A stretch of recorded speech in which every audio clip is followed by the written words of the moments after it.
ओम नमः शिवाय। आप देख रहे हैं सनातन खबर। हम आज बात कर रहे हैं महादेव और महादेव के प्रसाद की। आज अगर महादेव की बात की जाए तो दुनिया में रहने वाले लगभग 90% लोग महादेव की पूजा अर्चना करते हैं। यह सभी लोग जानते हैं कि महादेव को चढ़ावे में बेलपत्र, धतूरा, अक्षत और जलाभिषेक कर महादेव की पूजा अर्चना की जाती है।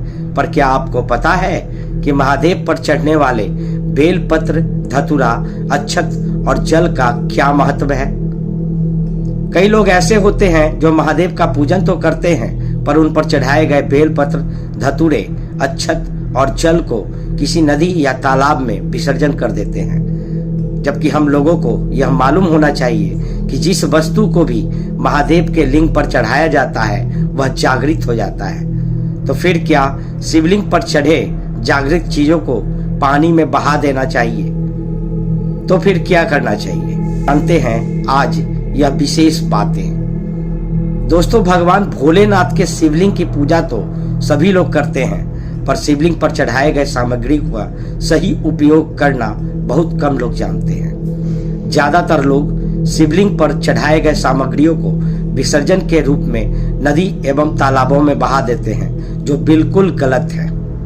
आज हम बात कर रहे हैं महादेव के लिंग पर चढ़ाए जाने वाले प्रति सामग्री जो जागृत हो जाते हैं, और जागृत चीजों को कभी भी व्यर्थ नदी तालाबों में नहीं बहाया जाता है। जैसा कि सभी लोग जानते हैं कि पूजा के लिए प्रसाद बेहद जरूरी होता है, और अगर सत्यनारायण स्वामी की कथा करवाएं तो उसमें प्रसाद अवश्य रखा जाता है।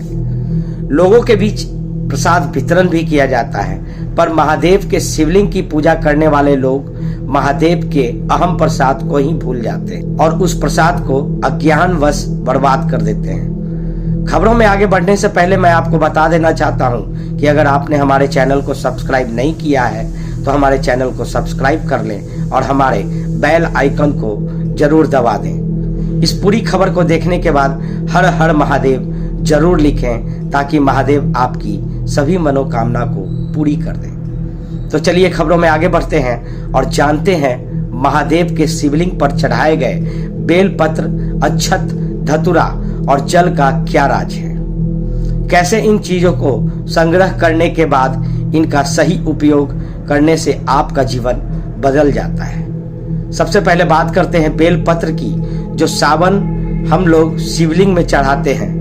और क्या शिवलिंग पर चढ़े हुए बेलपत्र को दूसरे ही दिन नदी तालाबों में विसर्जित कर देते हैं। दोस्तों, आपको मालूम होना चाहिए कि बेलपत्र 6 माह तक बासी नहीं माना जाता है। जहां बेलपत्र नहीं मिल पाता है वहां बेलपत्र को साफ स्वच्छ जल में जलाभिषेक कर दूसरे दिन भी महादेव को चढ़ाया जाता है। महादेव पर चढ़ाए गए बेलपत्र को कभी भी व्यर्थ इधर उधर न फेंकने चाहिए। पूरे सावन महादेव पर चढ़ाए गए बेलपत्र को संग्रह करके रखें। सावन के बाद इसी बेलपत्र को धूप में सुखाकर उसका चूरन बनाकर रख लें। यह चूरन भगवान भोलेनाथ का प्रसाद के रूप में भी सेवन करें। जैसे घर में अगर भोजन पकता हो तो उसमें एक चुटकी कुछ बेलपत्र के चूर्ण को डाल दें। घर में चाय पीते हो तो उस चाय में उस चूर्ण का उपयोग कर सकते हैं। अगर आप जूस पीते हैं तो जूस में भी उस बेलपत्र के चूर्ण का उपयोग कर सकते हैं। इससे आपके ऊपर और आपके पूरे परिवार के ऊपर भोलेनाथ की असीम कृपा बनेगी। घर के जितने भी लोग हैं सभी लोगों में उन्नति होगी, मन चंचल होगा, शारीरिक रोग जड़ से समाप्त होंगे। बाबा भोलेनाथ पर चढ़ाए गए इस बेलपत्र को नदी या नाले में बहा देते हैं, जबकि यह बेलपत्र महादेव का सही प्रसाद होता है। क्या महादेव के प्रसाद को लोग नदी और नाले में बहा देते? अब बात करते हैं भोलेनाथ पर चढ़ाए जाने वाले जल के, जिसे हम व्यर्थ में ही नदी और नाले में बहा देते हैं। जबकि महादेव पर चढ़ाए गए जलाभिषेक कर जल को किसी पात्र में एकत्रित करके रख लेना चाहिए। जरूरत पड़े तो उसे किसी शीशी या बोतल में भी संभाल कर रख लेना चाहिए। पात्र में रखे गए जल को अपने घरों के अंदर आसपास छिड़काव करने से बुरी शक्तियां हमारे घरों के आसपास नहीं भटकती है। इस जल के छिड़काव करने से हमारे घरों में सकारात्मक शक्तियों का प्रवेश होता है। जब किसी को भूत प्रेत की बाधा उत्पन्न हो तो ऐसे में शीशी में रखे गए उस जल का एक बूंद किसी भी प्रकार से तंत्र मंत्र भूत बाधा को क्षण भर में दूर भगा देता है। इस जल के एक बूंद से किसी भी प्रकार की नकारात्मक शक्तियां को दूर किया जा सकता है।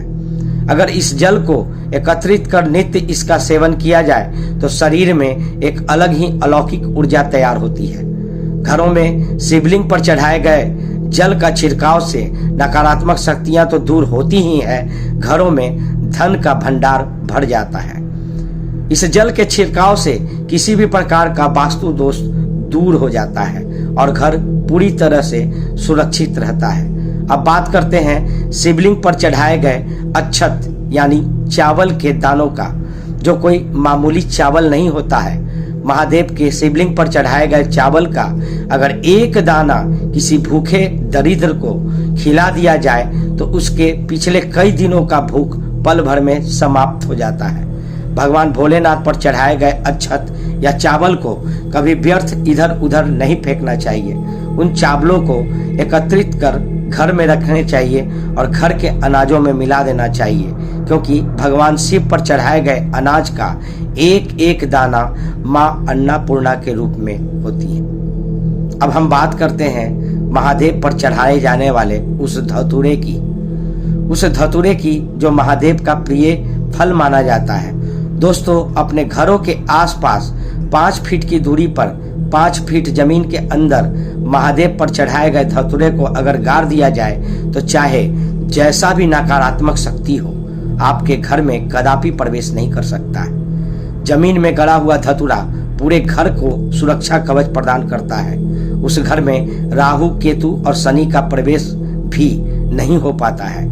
अगर ज्यादातर लोगों को देखा जाए तो उन घरों में वास्तु दोष के कारण ही उन घर की जीवन में कई कठिनाइयां शामिल हो जाती है। अगर घर के किसी भी हिस्से में शिवलिंग पर चढ़ाए गए धतूरे को गाड़ दिया जाए तो उस घर में वास्तु दोष हमेशा के लिए समाप्त हो जाता है और घर में उन्नति, तरक्की, कामयाबी और सब कुछ नजर आने लगती है।